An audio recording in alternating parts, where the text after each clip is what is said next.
শান্তি, এটাই শান্তি। আসছি সুধীর ভাই।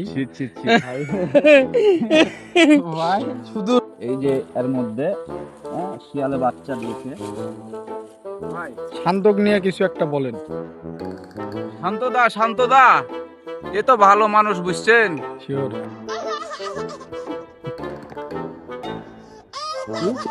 দাদা বিয়ে শাদী যে শালা করেছে সেই শালায় বুঝছে, বুঝলেন? আপনি যে বিয়ে শাদী করেননি, খুব শান্তিতে নাই। খুব শান্তিতে আছেন ভাই। আর বলবো ও I love you, I love you. টু টু। এটা কি বড় ভাই? এটা হচ্ছে আপনার স্নেক। এটা দেখতে ঠিক আমার এক্স এর মতো। কেউ যদি মনে করেন বিড়ি টিড়ি খাওয়াছে, তবে খাচ্ছি আর ঘুরছি। ছিল না যাক, ভালো করেছেন ভাই, আপনি আসলেন বলে যে একটা বিড়ি খেতে পেলাম। ভালোবাসি। আমিও আপনাকে আপনি খুব বিশ্বাস করেন? খুব মিস করি ভাই, মাঝে মাঝে মিস করি। আপনি বিশ্বাস করবেন না, ঠিক আছে। আপনার এগুলা আমি নিজের থেকে শিখেছি ভাই। গুয়ার কাপড় চাইলে একদম ঘুমাই না সারা রাত, সারা রাত এই মোবাইলে টিপি, বুঝছেন? দাদু চলেন চা খেতে যাবো। হ্যাঁ যাবো, ওই যে স্যান্ডেল আনতে দিচ্ছি, স্যান্ডেলটা নিয়ে আসি।